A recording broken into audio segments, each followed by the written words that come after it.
Okay. We've got a bottle today that was gifted by Bob Fincutter. Thank you, Bob. Welcome to Hidden Drams. I'm Daniel Whittington, the Chancellor at Wizard Academy and Whiskey Marketing School. And I chose this one actually very specifically because they were on my mind. The original name of this distillery is Vapor Distillery. It was started by a Scotsman named Alistair Brogan.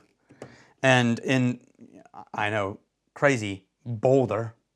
And anyway, he's making an American single malt and an American peated single malt, among other things that they did. And recently, I was working with the Edinburgh Whisky Academy, and they're designing an American single malt certification, online certification course as a part of the Edinburgh Whisky Academy course. And they're working directly hand in hand with the American Single Malt Commission. And when I was talking to them about that, they were talking about interviewing Alistair and using Boulder spirits in the tastings. And I thought, you know, I haven't tried them in a long time. I should do that again.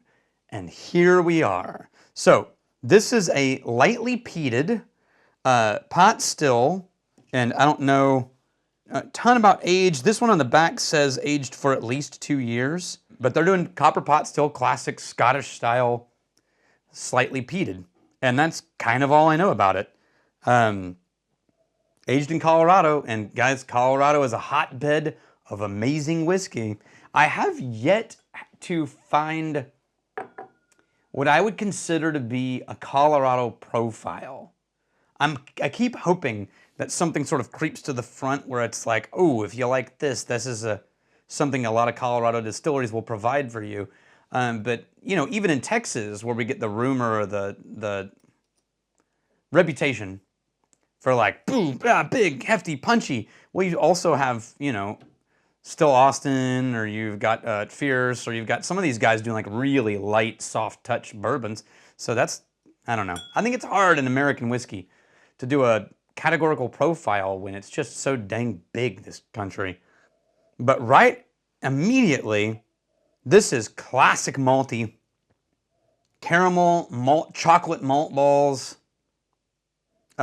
just a soft dusting of some smoky notes that I can't quite put my finger on as ashy, but it's floating back there. There's a little bit, I was gonna say fruit, but it's not quite reaching fruit notes. The barrel is starting to push the smoke forward now, and it's getting smokier on the nose.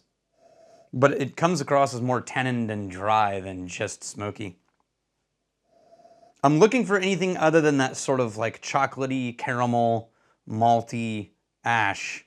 And I'm not finding a ton past that, but it smells nice and it's very presentable, and the smoke is well balanced in the nose.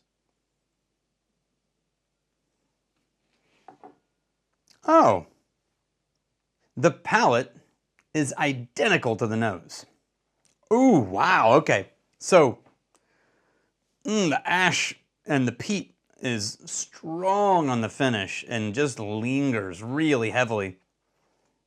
It starts as this sort of like densely sweet kernel, and then just sort of rolls into the mid palate and opens a little and becomes a sort of like a toasted caramels and toasted walnuts. And then it just sort of glides off the back palate into the middle. And what's lingering is this tangy sort of smoky ash clinging to the back corners of your palate. It's interesting though.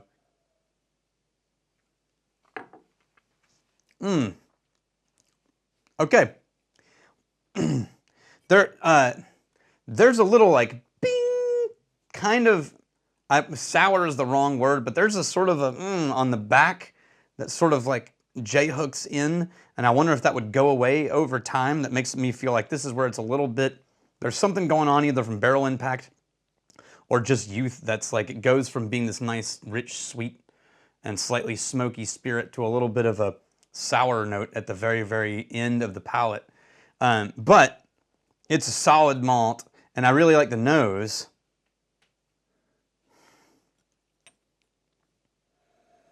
It makes me wish I'd brought up their unpeated malt and done them both at the same time.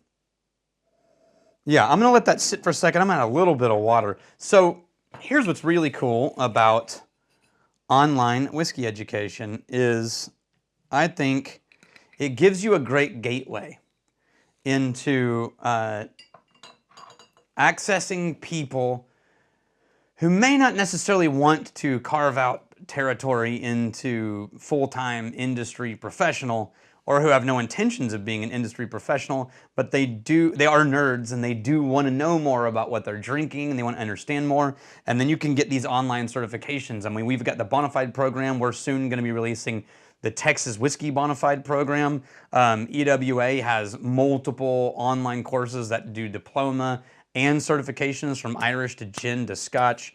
Moonshine University and the Stave and Thief program has the executive and the bourbon steward programs. There's just, I think they're great doorways into whiskey education, and I really like that because they're online, they allow people to get access to things without having to make a commitment to get on a plane and be like, I'm gonna further my whiskey education. So the one thing they're missing is the community aspect.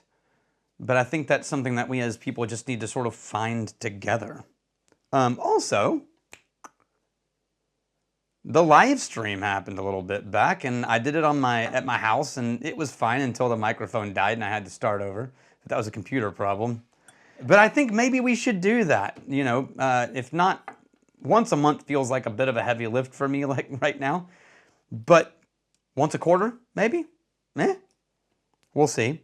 All right, let's see if it sat for a little bit, and I actually can't remember if I added water. Did I add water to this?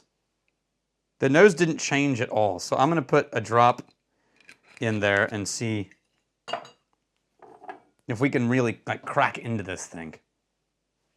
Okay, now the smokiness got pushed to the sides, and the malt and the barley is straight up front.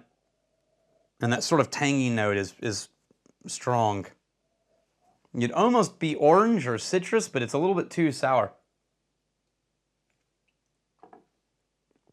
No.